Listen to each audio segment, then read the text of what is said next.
Hello, welcome to Pike Creek Farm, and today I'm going to be canning.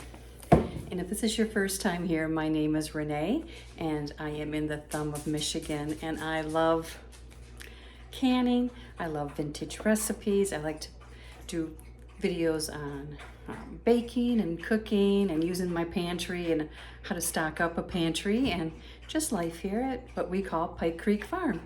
It's just, almost 8 acres in the country here in the thumb of Michigan. Today I am doing something with cranberries. It is cranberry season. I did cranberry sauce, more like a jelly, before Thanksgiving. And there's this one recipe in this ball book that has been talking to me, reaching out to me. Cranberry port jelly. So this one you will put through the mesh strainer. And I have a bunch of cranberries that I want to use up. I'm gonna make this, and then I'm gonna make cranberry juice and maybe another batch of the cranberry sauce. I have a video on that, and because 3 jars are gone already. 3 jars. It's okay, I make it for the family, so I'm happy they want it. But this is like an adult version, an amplified version, because it has black pepper corns in it and whole cloves, and it also has port wine. So I got to get my port wine out of the fridge. The first thing we do is we wash our cranberries and sort out any ones that don't look nice or are squishy. So we need 10 cups, yes, 10 cups of cranberries, and we're going to put them in a pot along with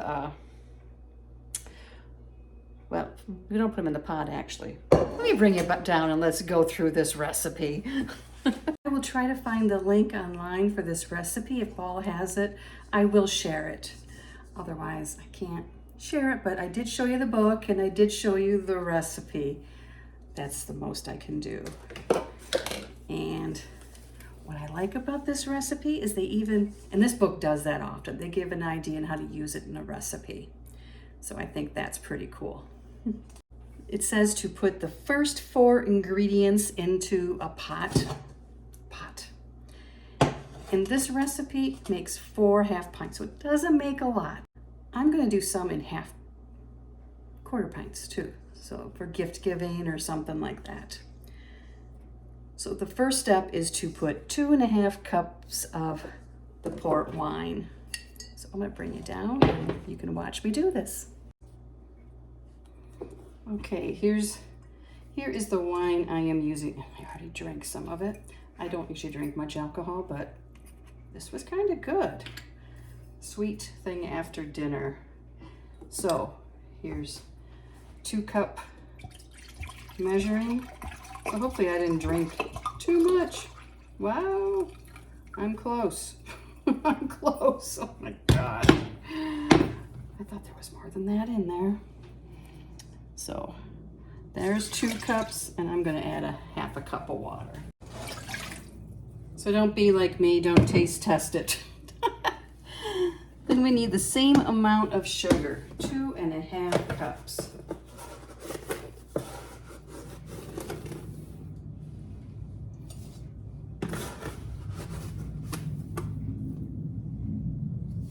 Cups. Let me get a half cup and a half cup. Get rid of the sugar canister. I love these canisters. They're airtight. I use them for my flowers, different kinds. I use it for sugar, brown sugar. They are wonderful. I'm going to start the heat too, because we have to bring this to a boil. You want to have your cranberries all washed and sorted. 1 teaspoon of peppercorns. And since this is going to go through a fine mesh strainer, you don't have to worry about putting it into a bag of any kind. And then 5 whole cloves.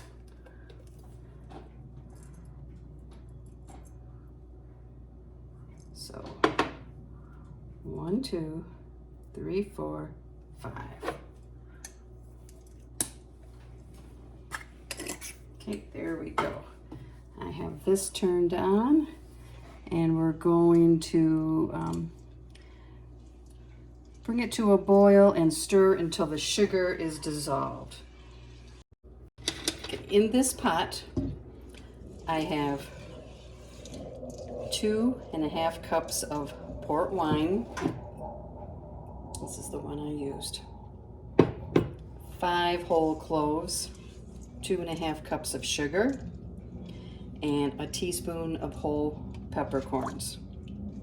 And we're going to bring this to a boil, stirring it until the sugar is dissolved. And then we will add in 10 cups of cranberries that have been rinsed and sorted through.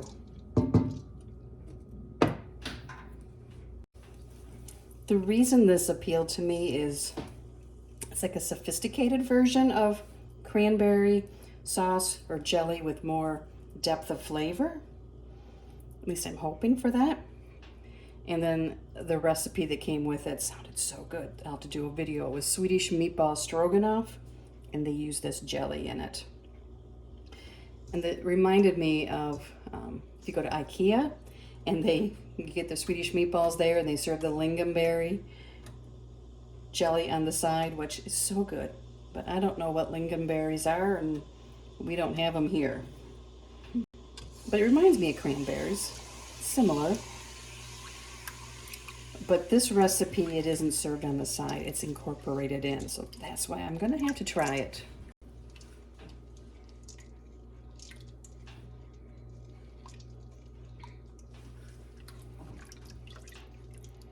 So I'll continue to let this come to a boil and everything to dissolve. And I'm gonna get the cranberries ready. I have them measured out, just have to put them into a bowl. Okay, it has come to a boil. The sugar is all dissolved. So now 10 cups of cranberries.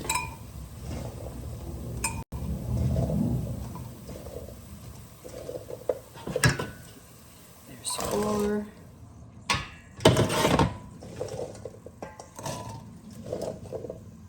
Trying to make sure that there's none that are icky looking, that I didn't miss one.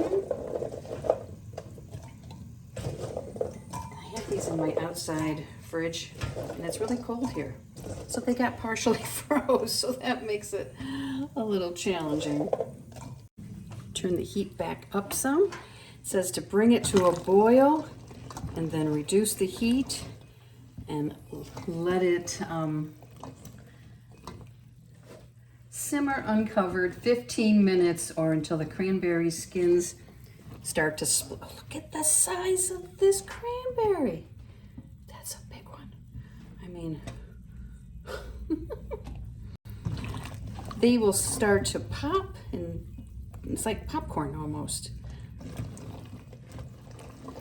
And I have a bowl set aside with a mesh strainer.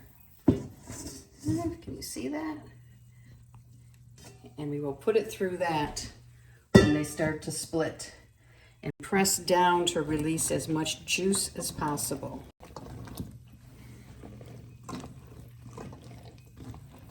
Then after that, we put it back in this pot and bring it to a boil for 2 minutes, and it should get thick.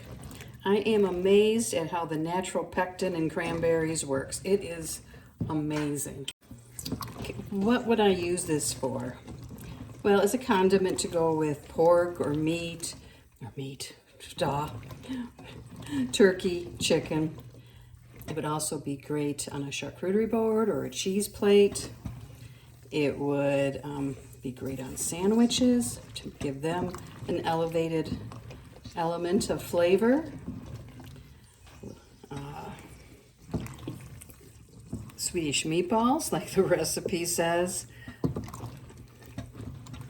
I think there's some cheese balls or something that you could swirl it in that would be good.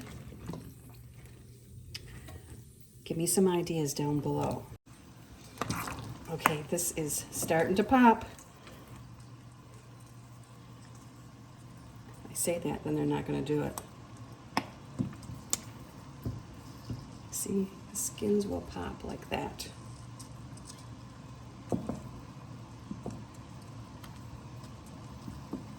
And you want to have a lot of them pop so that it will be easier to press and get the juice out of.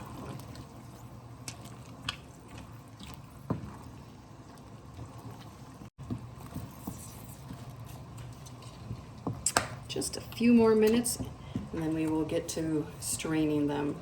And it says to do this for 15 minutes, so let's see, what time is it? I've been doing it for about 12, so about 3 more minutes and I will be good. Okay, we are ready. Everything is soft. The color is coming out. It's even thickening some, so I'm going to put it through the strainer now. So I have the mesh strainer above the bowl, and I'm going to ladle into the mesh strainer. Let me turn it so I can hang on to it. And it says to press to get all the juice out of the cranberries.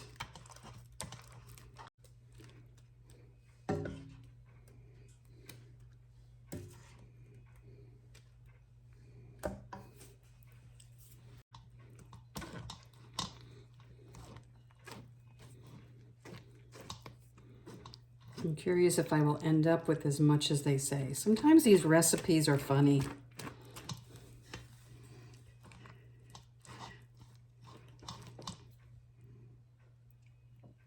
Squeeze.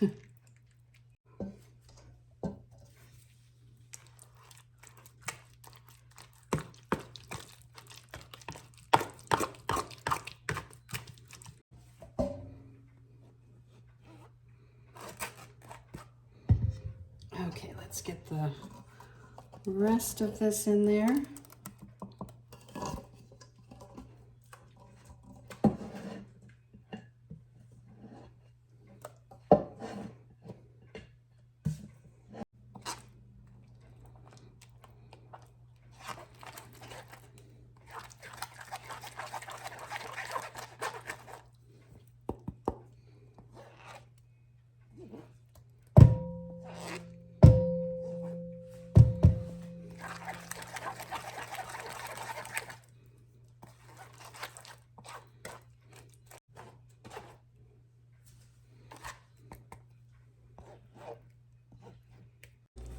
Let's see if I can get any more out of this. It's pretty pulpy. I'm gonna wash this pan out so I can put the jelly back in it, and I have to bring it to a boil for 2 minutes. And then we jar it up. Okay, we are going to put all this in the pot and bring it to a boil for 2 minutes. Make sure you scrape it all out. You want it to sheet onto the back of a spoon, like not just pour off of it. Let me get another spoon to show you. It's not come to a boil yet either, but see, it's staying on the spoon.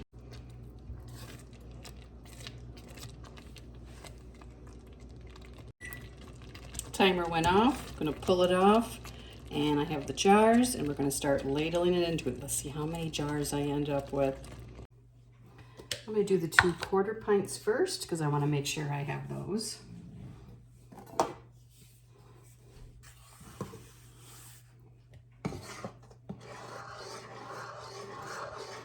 Stir.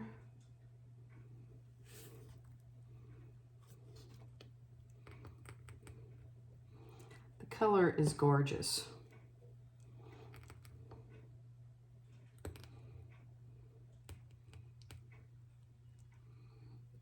A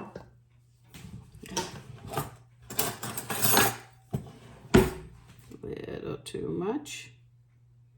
Put it in the next one.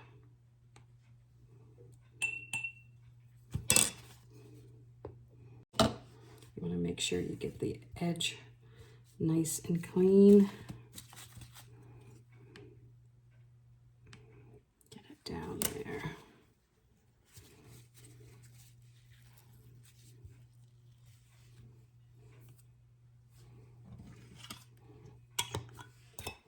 4-jar lids that I have washed, and they were in warm water.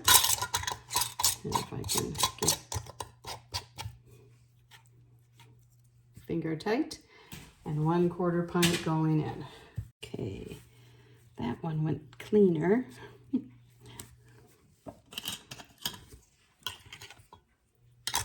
Thing when things are measured by cups and it's raw fruit, I'd rather have it by weight.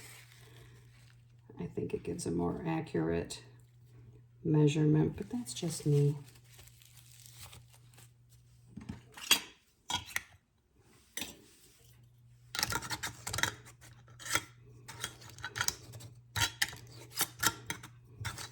I am having issues today.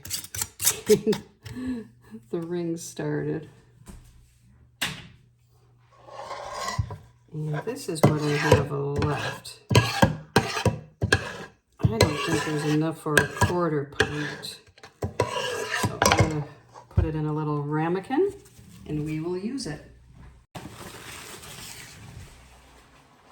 So I'm ending up with 3 1/4. Got the lid on. When the steam starts shooting out of the back and is at the right point on the gauge, I will process for 10 minutes. If you're doing water bath, when it comes to a full, rolling boil, set your timer for 10 minutes. And then with either way, once the timer goes off, you turn off the burner and wait 5 minutes. So we got this pan clean. I'll bring you back. And here are the jars after I took off the lid. They are all sealing, and these will go down in my pantry shelf. And I will bring you back when I do use them. So thank you so much for joining me today, and we'll see you next time at Pike Creek Farm.